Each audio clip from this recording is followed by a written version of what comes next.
Olha quem voltou, pessoal. A Raquete. Logo, começando mais um vídeo no canal, aqui no canal do Vitão. Fala, Vitão. Vem comigo, editor. Solta aquela vinheta marota, papai.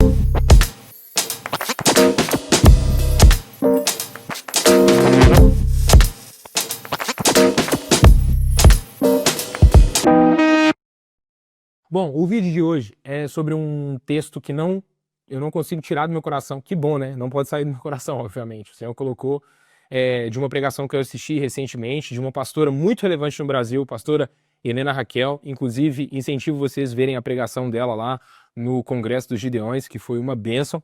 E o texto está aí em 2 Crônicas, capítulo 34. Então, editor, já solta aqui na tela o versículo, acompanha aí comigo, o versículo 14, que fala o seguinte: E tirando eles o dinheiro que se tinha trazido à casa do Senhor, Ilquias, o sacerdote, achou o livro da lei do Senhor, dada pela mão de Moisés.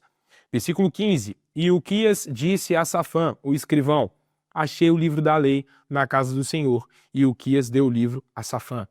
Olha, esse texto aqui, ele diz respeito ao reinado do rei Josias, um rei que começou o período muito novo, tinha apenas 8 anos, e é um período também que a gente tem um gap aí de 65 anos do último rei que adorou o Senhor para Josias. Então, corta lá, do último rei Ezequias até o rei Josias, 65 anos que a presença de Deus foi esquecida, de certa forma.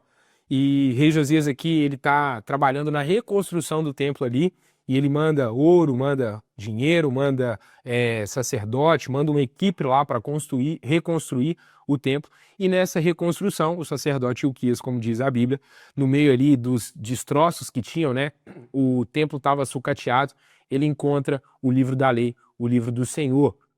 E no que ele encontra esse livro, ele brada ali, né? Vamos imaginar e entrar um pouco na história, ele bradando: encontrei o livro do Senhor. Isso é algo muito profundo que tem queimado no meu coração, porque hoje a gente perdeu o livro da lei. E quando ele perde o livro da lei, na verdade, quando ele acha, ele está falando que achou o livro da lei dentro da casa do Senhor.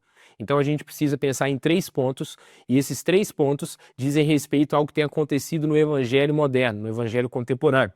O primeiro ponto: perdemos a Bíblia dentro das igrejas. Cara, isso é muito complicado, né? Quando a gente perde a Bíblia, a palavra do Senhor, dentro do templo de Deus, dentro da casa do Senhor, é porque a gente realmente está cultuando outras questões menos as Sagradas Escrituras. Calvino tem uma frase muito legal, né, em uma de suas obras, quando ele está fazendo ali o sermão de Romanos, ele fica 3 anos, explicando só Romanos, fazendo a exegese de todos os textos ali de Romanos. E uma das frases que ele tem é: por que que a Bíblia, a palavra do Senhor, a exposição às Escrituras, é a parte mais importante do culto? Porque é muito mais importante aquilo que Deus tem para dizer para o homem do que o homem tem para dizer para Deus. E seguindo nessa linha de Calvino, de fato, quando a gente perde a palavra do Senhor dentro do templo, quando a gente perde a Bíblia dentro das igrejas, é porque a gente parou de ouvir aquilo que Deus ele tinha para nós. Isso é muito complicado, temos vivido isso dentro das igrejas hoje. Isso é algo que a gente precisa resgatar.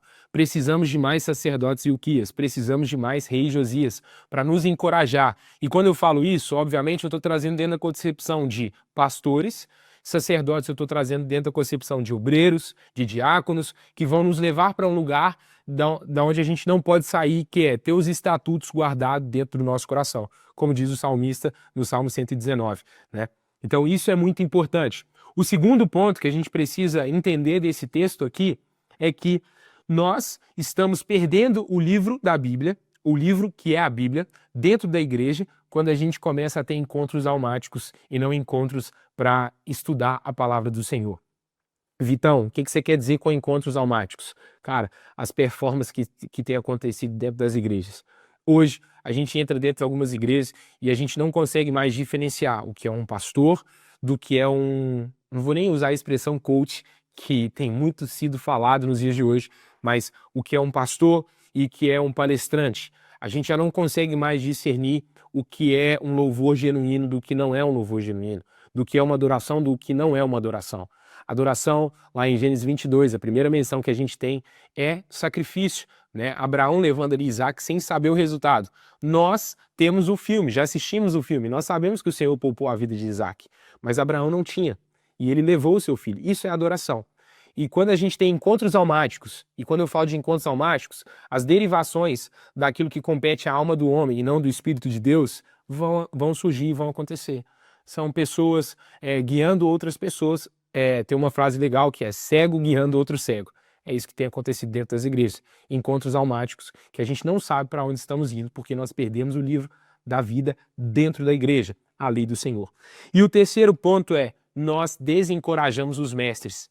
Nós já não incentivamos mais os mestres a estarem no lugar que eles precisam estar.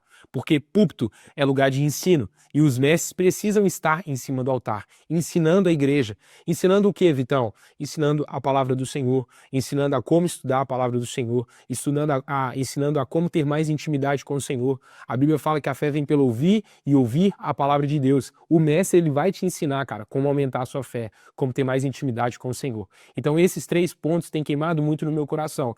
E de verdade, eu sinto que esse canal ele vem também para chacoalhar você que é mestre, você que é professor e assim como eu talvez enterrou o seu chamado por algum espaço de tempo, o Senhor ele está trazendo esses mestres e esses professores de volta para o lugar que eles não podem sair, que é o lugar de ensinar a denominação, ensinar a igreja para onde ela tem que caminhar, apontar a direção, porque o Senhor ele aponta a direção, mas ele coloca a direção no coração dos homens. E esses homens precisam ser mestres, detentores da palavra, conhecedores da vida de Deus, conhecedores dos profetas, aquilo que os profetas ensinaram, aquilo que o apóstolo Paulo ensinou nas suas cartas.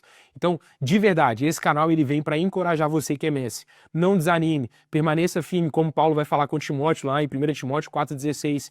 Permaneça firme, não se perca, porque existe uma pessoa aqui do outro lado da câmera que agora tem entendido cada vez mais que o nosso espaço é ensinar a outras pessoas o caminho que elas têm que seguir, a verdade das Escrituras.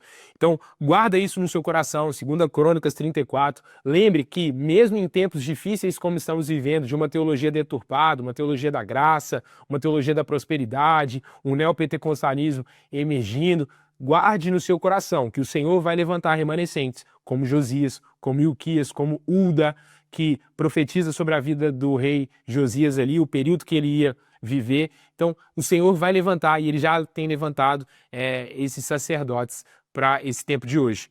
Que Deus te abençoe.